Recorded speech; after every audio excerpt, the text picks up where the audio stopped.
Time no longer.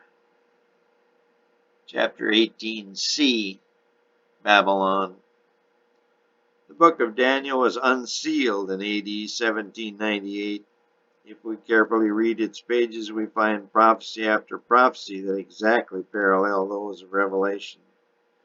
It is constantly amazing to read the Bible and see writer after writer give accounts of a story after story and prophecy after prophecy that are not only parallel, but in many cases identical. These writers had divine inspiration and yet, though living centuries apart, wrote as if they were contemporaries. There is one recurring theme in all of these written works, that is, the overwhelming love of God for the human race. The Bible is not only a guide for now and how to live successful and happy lives, but a way to learn of God, His character, and His efforts to free us from the clutches of evil. He wishes all His creations to spend eternity with Him, exploring His ever-expanding universe. God is constantly creating, and His universe is expanding so rapidly that even with our new heavenly bodies and angelic power, we will never be able to see it all. We are given 70 years to explore the earth, yet few ever see all the 7 continents, and no one sees all the earth.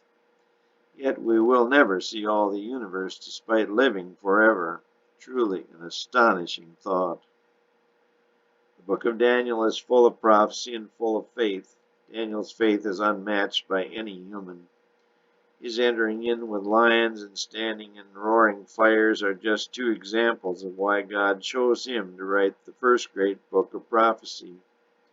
He never saw Jesus on this earth, as did John, yet his belief was, if anything, stronger than John's. God knew that he could trust Daniel implicitly. Daniel never let God down. Thus it was that God told Daniel of the future. He told him of the dreadful end of the earth as we know it. He also gave Daniel insight as to the earth made new. He told Daniel of many prophecies, as he told John, yet knew he could trust him to not divulge the secrets until God chose to. God knew it would do no good to reveal all of these secrets before the time of the end. Now, why would that be? The answer is simple. The human being is a creature of habit. We needn't travel too far back in time before Daniel to learn this simple reason. Noah preached for 100 years, and no one believed him, but the flood did come. There is evidence of the great deluge not only in the Bible but in archaeological history. The Sumerians, among others, attest to a great deluge. The Tower of Babel was built because man would still not believe God, and we know what that chaos brought. It caused destruction of communication between people for centuries, bringing the advance of civilization to a grinding halt. The greatest blunder of all was the failure of humanity to recognize Jesus as God. The King of Kings walked this earth in human form, but the human race was blind. The creature of habit will never recover from this greatest flaw in history. Many billions of lives will be forever lost because of the failure of a few. They turned their backs on their Savior. They washed eternity from their hands and from millions of their offspring. It should be noted that this was a combined effort, championed by the evil one himself. However, Pilate and so many of his contemporaries failed to see him for who he was and is. They were so concerned with their reputations and their lot in life, their possessions and their pride, that they never got the picture. They not only washed their hands of him, but they destroyed him. They got him out of their hair, or so they thought. There has never been a greater and more costly mistake in the history of the universe. Its consequences are even today unimaginable. I am continually asked the same question in my practice. How can God let this happen? They proceed to blame God for all their troubles and grief. They blame Him for all the misery and injustice in the world. They wonder why he doesn't do something. Ladies and gentlemen, there can be nothing further from the truth. You cannot blame God for any misery in this world. It all stems from the devil. He alone is responsible for all sin and suffering. He authored it. He became too proud. He questioned God. He forced God to come up with a plan to validate his authority. God did so, and the rest is tragic history. God's plans turned sour in the Garden of Eden. The devil planted the seed of doubt on Adam and Eve, and the mushroom continues to expand today. It's not God's fault that people become ill and die. It is not God's fault that people choose the way of evil. It is the devil's fault. The baby of a drug addict is not placed in so precarious a position by God. Nevertheless, that poor baby is still a drug addict. Wars, holocausts, earthquakes, famines, disease, cancer. These are not God's doing. They are the result of sin. If God were to intervene and eliminate all suffering, he would invalidate his own authority and put the OK stamp on the methods of the devil. The devil would say, see, suffering is gone and sin, my way, carries on. There are certain instances when God chose to intervene, but this cannot become a habit, or the devil wins. That would bring an end to all life. We must trust our Creator's judgment. The devil, not God, is the problem. Returning to our man of faith Daniel, he outlines a parallel prophecy to those of Revelation. We locate this prophecy in Daniel 7. Daniel spake and said, I saw in my vision by night, and behold, the four winds of the heavens strove upon the great sea, and four great beasts came up from the sea, diverse one from another. Daniel 7:3. Where have we heard this before? The four winds are spoken of in Revelation 7:1. You will recall that this time is pinpointed to be AD 1798. Daniel proceeds. The first was like a lion and an eagle's wings. I beheld till the wings there were plucked, and it was lifted up from the earth and made to stand upon the feet as a man, and a man's heart was given to it. Daniel 7:4. The lion is spoken of as one of the great powers in existence as the time of the end opened. England, or Great Britain's symbol, is known worldwide as the lion. In Daniel's account, the lion had two wings arising out of it. What country is symbolized by the eagle in 1798? Why, of course, our little buffalo of Revelation 13, the United States of America. And from where did America originate? You guessed it, she was an English colony. But with a shot heard round the world in 1775, the eagle flew away from the lion and grew into a world power such as has never been seen on the face of the earth. Daniel says that this eagle was made to stand up and was given the face of a man.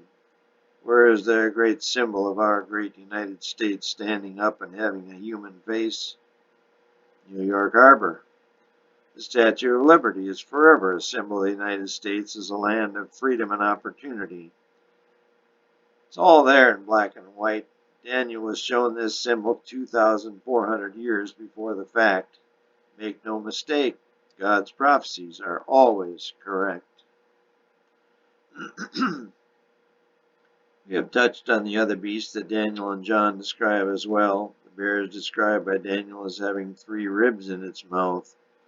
The mouth of Russia lies in the Baltic Sea at St. Petersburg, formerly Leningrad. There are 3 countries adjacent to its mouth that become a part of the Iron Curtain. Estonia, Lithuania, and Latvia are free again.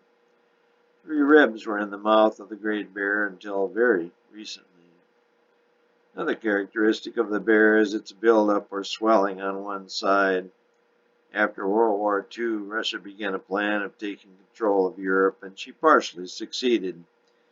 She gained control of Poland, Czechoslovakia, Hungary, Romania, Bulgaria, and East Germany. Thus it expanded or built up one side. After World War II, the Iron Curtain hung over Europe for 50 years, and although it is a thing of the past, it remains a part of history and of prophecy. The leopard, as described by John in Revelation 13 and Daniel in chapter 7, is also part of the time of the end scene. She has 4 heads representing its 4 areas of control. These are Spain, Portugal, Carthage, that is North Africa, and South America. This leopard too is a major colonial power at the time of the end, but Daniel gives us further testament. As concerning the rest of these beasts, they had their dominion taken away, yet their lives were prolonged for a season in time. The 4th beast of Daniel 7 is like the 3 beasts, but far more powerful, exceedingly strong. The 4th beast is the devil residing in the powers of the world. The devil took control of France with Napoleon in 1800 and Germany with Adolf Hitler in 1940. Now our eagle reluctantly flies on the scene, but John and Daniel both prophesy that he too will be infiltrated and controlled by the evil one. This 4th beast has evolved into the most vile and cruel of beasts, and today it threatens the great eagle. When did the great eagle move to the forefront of world power? She was discovered as a land by Christopher Columbus in 1492 and officially became a nation with a president in 1789. Spain was a world leader in 1492, and the Lion of Britain grew in stature as it set about colonizing the world. The Russian bear, led by the czars and communists, also worked its way into a position of world leadership. When did the little buffalo, the USA, really assume world control? We need to look to World War II for the answer.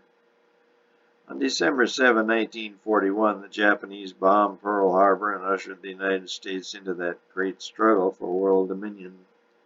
Russia could not hold off the onslaught of Hitler, save for the old man Winter, and Britain could only hang on by the thread of the 21-mile English Channel. It was left to the lamb-like beast to seize the initiative, and so she did in 1942. The United States got behind the war wagon and gave a mighty shove in 1942, establishing herself as the #1 power in the world. She turned the tide in European theater, and with decisive victory at the Battle of Midway on June 3–6, 1942, the tide turned west. The United States became the dominant power on the planet, a tag she will carry until the end of time. Look again at Daniel 7. The rest of the beasts had their dominion taken away. When? Their lives were prolonged for a season in time. Putting these numbers into our time-tested formula, a time is 360 days or 360 years. A season would be 1/4 of 360 or 90. The total of a season in time is 360 plus 90 or 450 years. Subtract 1492 from 1942. The answer? 450 years. I repeat, 450 years. I repeat, it's all there in black and white. There are 34 short chapters give us a history lesson of the past, present, and future. Read it, study it, believe it. It is true.